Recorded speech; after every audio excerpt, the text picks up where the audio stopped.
Very rough and scratchy. It sets up a frightful itch on the bald skin. It causes nasty sores on the head. Wig rashes, the witches call it. And it doesn't half itch. What other things must I look for to recognise a witch? I asked. Look for the nose holes, my grandmother said. Witches have slightly larger nose holes than ordinary people. The rim of each nose hole is pink and curvy, like the rim of a certain kind of seashell.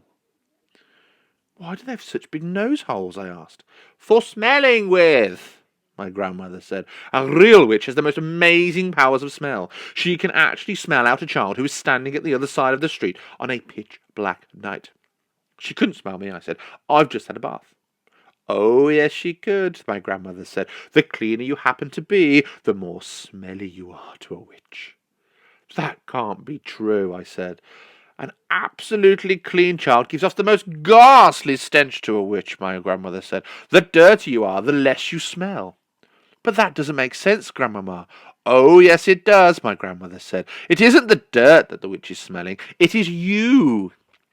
The smell that drives a witch mad actually comes right out of your own skin. It comes oozing out of your skin in waves, and these waves, stink waves, the witches call them, go floating through the air and hit the witch right smack in her nostrils.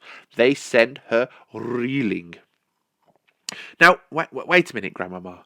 Don't interrupt, she said. The point is this. When you haven't washed for a week and your skin is all covered over with dirt, then quite obviously the stink waves cannot come oozing out nearly so strongly. I shall never have a bath again, I said. Just don't have one too often, my grandmother said. Once a month is quite enough for a sensible child. It was at moments like these that I loved my grandmother more than ever. Grandmama, I said, if it is a dark night, how can a witch smell the difference between a child and a grown-up? Because grown-ups don't give out stink waves, she said. Only children do that. But I don't really give out stink waves, she said. But do I? Do I give out stink waves? Doesn't sound very nice. I'm not giving them out at the moment, am I? Not to me, you aren't, my grandmother said. To me, you are smelling like raspberries and cream. To a witch, you'd be smelling absolutely disgusting. What would I be smelling of, I asked. Dog's droppings. I reeled. I was stunned. Dog's droppings! I cried. I am not smelling of dog's droppings. I don't believe it. I won't believe it. What's more, my grandmother said, speaking with a touch of relish, to a witch you'd be smelling of fresh dog's droppings. That is simply not true, I cried. I know I am not smelling of dog's droppings, stale or fresh. There's no point in arguing about it, my grandmother said. It's a fact of life. I was outraged. I simply couldn't bring myself to believe what my grandmother was telling me. So if you see a woman holding her nose as she passes you in the street, she went on, that woman could be a witch. I decided to change the subject. Tell me what else to look for in a witch, I said.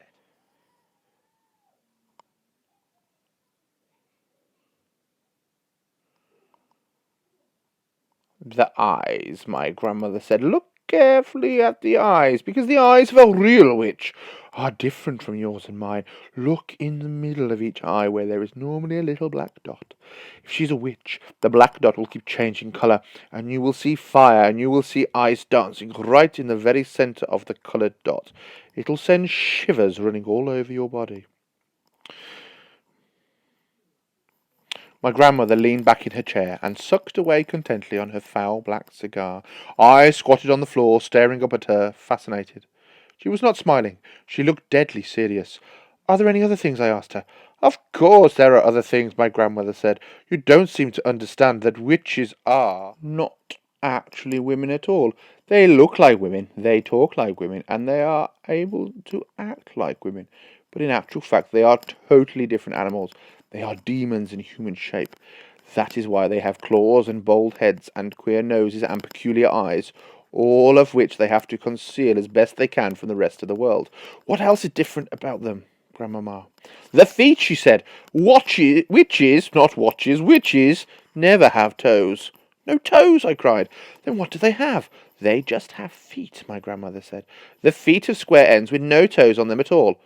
Does that make it difficult to walk? I asked. Not at all, my grandmother said, but it does give them a problem with their shoes.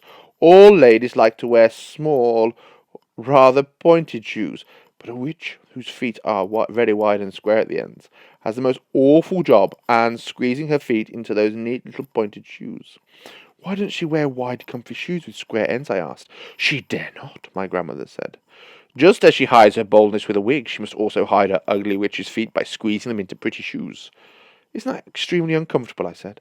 Extremely uncomfortable, my grandmother said, but she has to put up with it. If she's wearing ordinary shoes, it won't help me to recognise her, will it, Grandmama? Oh, look at that. I'm afraid it won't, my grandmother said. You might possibly see her limping very slightly, but only if you were watching closely.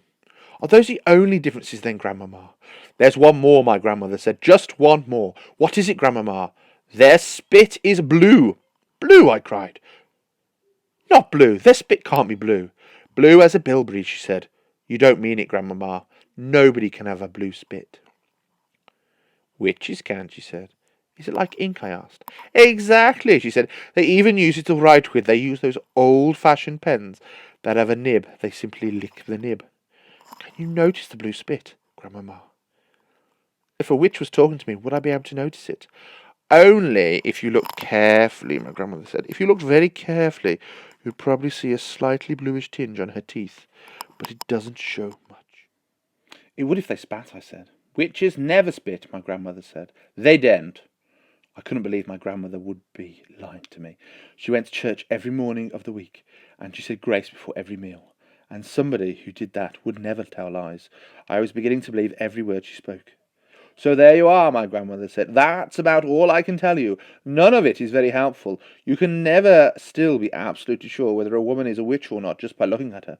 But if she is wearing the gloves, if she has the large noses, the queer eyes, and the hair that looks as though it might be a wig, and if she has a bluish tinge on her lips, if she has all of these things, then you run like mad. Grandmama, I said, when you were a little girl, did you ever meet a witch? Once, my grandmother said. Once only. What happened? I'm not going to tell you, she said. It would frighten you out of your skin and give you bad dreams. Please tell me, I begged. No, she said. Certain things are too horrible to talk about. Does it have something to do with your missing thumb? I asked.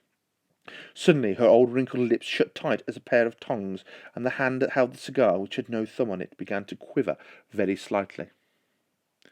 I waited. She didn't look at me. She didn't speak. All of a sudden she had shut herself off completely. The conversation was finished.